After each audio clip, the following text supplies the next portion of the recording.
Olá pessoal, tudo bem? Vamos dar início à nossa primeira unidade da nossa disciplina Legislação Cooperativista do curso técnico em Cooperativismo. Nesta unidade 1, nós vamos abordar uma introdução ao estudo do direito cooperativo. Qual seria o conceito de direito cooperativo? Muito simples, né? O direito cooperativo é o ramo do direito que tem por objetivo o estudo das cooperativas. Então ele vai estudar os objetivos das cooperativas, a definição jurídica, quais são as normas que regem, né, no âmbito jurídico as cooperativas, quais são os direitos e deveres dos membros, dos cooperados, os órgãos de administração, as atividades e a forma de extinção das cooperativas, né?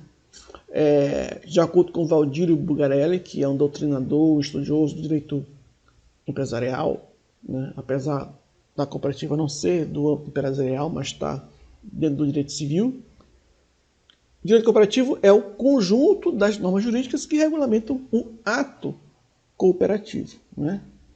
Então, qual é a natureza jurídica das sociedades cooperativas? Então, ela não é uma sociedade empresarial.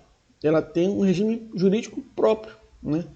Ela se configura principalmente como uma sociedade de pessoas. Certo? Ela tem natureza civil, não empresarial. Na sociedade empresarial, o que prevalece é a sociedade de capitais, né? Se você tem, por exemplo, uma sociedade anônima, certo? Você vende no capital aberto, você vende as ações na bolsa de valores e ninguém quer nem saber quem são as pessoas que estão adquirindo, né, aquelas ações. O que importa é o capital que é injetado, né? Então, essa é a diferença aqui. Na sociedade empresária, é uma sociedade de capital, né? Sociedade civil pode ser sociedade de pessoas. E as cooperativas são eminentemente sociedade de pessoas. E o que prevalece é o quê? É o estatuto, certo? Se o estatuto diz que o que prevalece é o que está na Assembleia, se não for contra a lei, então isso aqui vai prevalecer, tá? Então, ela tem uma natureza civil e não empresarial. E, além disso, o que se aplica são as leis que regem a cooperativa. Subsidiariamente, se aplica o que está disposto no Código do Direito Civil, né? Então, de acordo com a ICA, né, International Cooperative Alliance, uma aliança internacional das cooperativas, ela diz que cooperativa é uma associação autônoma. As pessoas têm autonomia, né, de pessoas voluntariamente se unir para satisfazer as suas necessidades e aspirações, que podem ser econômicas, sociais e culturais, que elas têm em comum, né, através da organização de quê? De uma propriedade conjunta, né? É algo que é adquirido de forma conjunta por essas pessoas e cuja gestão é uma gestão democrática, né? Democracia implica em participação das pessoas nas decisões. Então, ela é uma associação autônoma, as pessoas se associam porque querem, né? As pessoas de forma voluntária, né, para satisfazer as necessidades comuns, né, que podem ser econômicas, sociais e culturais, né, através de uma gestão democrática da propriedade que eles possuem de forma conjunta. Então, nós falamos no primeiro slide sobre o ato cooperativo, né, que o direito cooperativo é o conjunto de normas que regem um ato cooperativo, né? Então, o direito cooperativo ele tem por base esse conceito de ato cooperativo, né? Ele é uma categoria, né, jurídica que diferencia o direito cooperativo dos demais ramos, né? Então, ele não é um ato civil, ele não é um ato empresarial, né? Ele é um ato cooperativo, né? Então, o direito cooperativo é aquele que trata dos atos cooperativos, aqueles atos, né, praticados por essa sociedade de pessoas. A Lei 5764 de 1971, ela já define, né, no texto legal, no seu artigo 79, que O ato cooperativo são aqueles que são praticados entre as cooperativas e os seus associados, né? E entre os associados e as cooperativas entre si, quando estão associados para obter objetivos sociais. Então, o ato cooperativo não implica numa operação de mercado, nem numa operação de compra e venda de produto ou mercadoria. Por quê? Porque senão haveria a incidência de determinados impostos, certo? Poderia haver, por exemplo, também a incidência do Código de Defesa do Consumidor, e não é o caso, certo? Porque ele não é um ato de consumo e ele não é um ato também empresarial. Então, por isso que é importante essa definição e esse reconhecimento deste ato como um ato cooperativo. Então, a Lei 5764 de 71, ela dispõe no seu artigo 4º um conceito, uma definição legal de cooperativa, né? As cooperativas são, mais uma vez, sociedades de pessoas, de natureza civil, não empresarial, né? Tem forma e natureza jurídica próprias, né? Porque elas têm uma norma regulamentadora própria, né? E aí nós temos a Lei Federal 5764. Elas não se sujeitam à falência da forma como se sujeita a empresa, né? E ela é constituída para quê? Para prestar serviço aos associados, aos sócios da cooperativa. Então, ela é uma sociedade de pessoas, constituída por essas pessoas que se unem para formar voluntariamente esta cooperativa. Então, ela tem uma forma de funcionamento, né, que é definido na lei das sociedades cooperativas, que é a Lei 5764, né, e possui também um amparo, né, das regras do direito civil de forma subsidiária e de forma alguma se aplica às cooperativas, né, as normas inerentes às sociedades empresariais. Elas não têm fim lucrativo.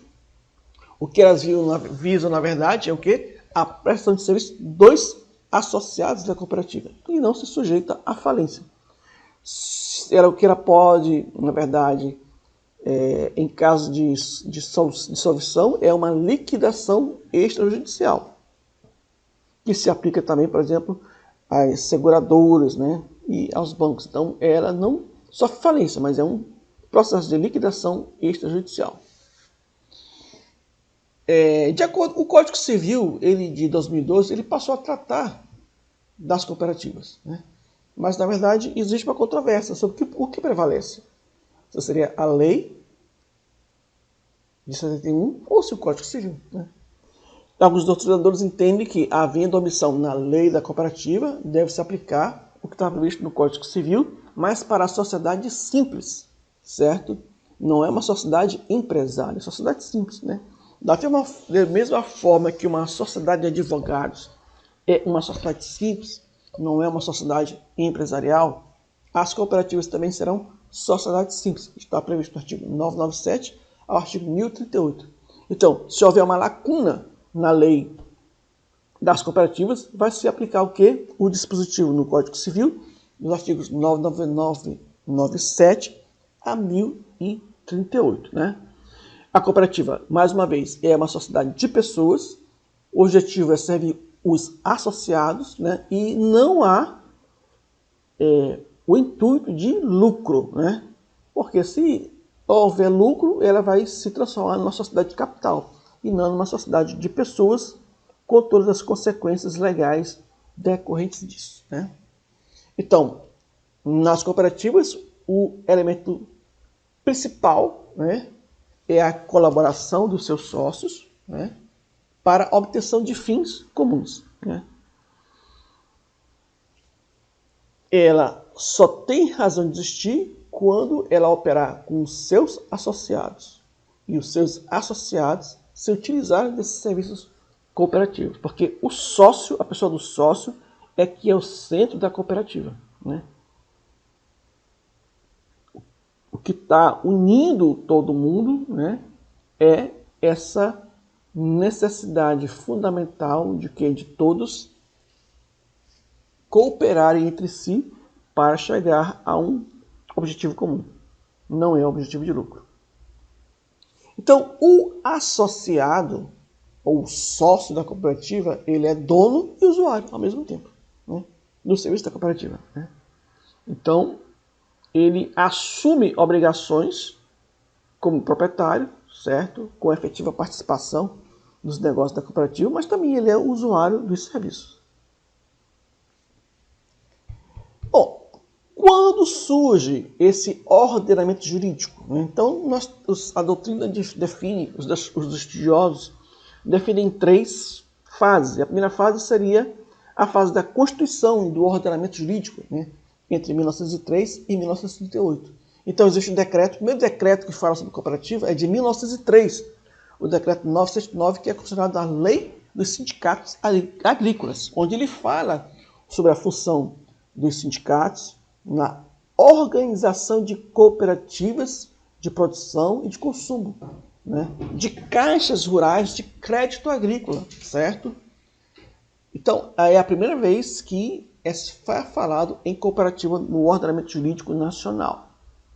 Nós temos em 1907 o decreto 1637, que apresenta os primeiros passos para a criação efetiva de uma lei cooperativa, né? Porque aqui, primeiramente que a gente viu, ele fala dos sindicatos agrícolas. Aqui já fala da criação dos sindicatos profissionais e das sociedades cooperativas. Então, este decreto de 1907, ele já aborda algumas questões, né, as características das cooperativas, né, que é a questão da variabilidade do capital social, não tem limitação para o número de sócios, né, e que quem é estranho à sociedade não tem acesso às cotas partes ou às ações da cooperativa, né. Esse decreto de 1907 ele já aponta também algumas questões que até hoje sobrevivem, né, como é a questão da singularidade do voto, né, ou seja, o voto independe do número de cotas que o associado possui da cooperativa. Uma pessoa, um voto. Não interessa se ela tem 300 cotas, né? Também a questão da indivisibilidade do fundo de reserva, ele não deve ser dividido entre os associados, né? A questão da forma de ingresso, são as ações ou as cotas, né? E a possibilidade das cooperativas se unirem em federação. Nós temos aqui, damos um pulo para o decreto de 1932, o decreto 22.239, né, que aí ele fala sobre como se constitui uma cooperativa, né, quando 7 pessoas ou mais, naturais, mutuamente se obrigam a combinar seus esforços sem um capital pré-definido para obter fins comuns de ordem econômica. E ele define no artigo 2º, as cooperativas são sociedades de pessoas e não de capital. E ela traz características, né, que já tinha no decreto anterior. Variabilidade, né, do capital social, a ausência de limites de número de associados, mas com um mínimo de 7 para ser constituído, né, a limitação do valor da soma de cotas partes, né, do capital social para cada associado, para cada sócio, né. Ele define o quórum da Assembleia pelo número de associados e não de capital social representado, porque aí demonstra que a sociedade cooperativa é uma sociedade de pessoas. Aí ele fala sobre distribuição de sobras proporcional ao valor das operações do associado, indivisibilidade, mais uma vez, do fundo de reserva, a personalidade do voto, né? Um voto, um associado, um voto, né? E ele define também uma área de ação determinada para a cooperativa. Ele não pode atuar em vários nichos do mercado, mas tem que ter uma área específica. Esse decreto 22.239, ele nos aponta ainda também, no artigo 12, né, que depende do governo, né, a atuação de algumas cooperativas, as operações de crédito real, hipotecária, hipoteca é um direito real, você obtém o financiamento e dá a garantia ao bem imóvel, né. Também dependiam do governo as operações de crédito de caráter mercantil, né, exceto os bancos agrícolas, e depende de autorização do governo as cooperativas que atuassem em seguros de vida.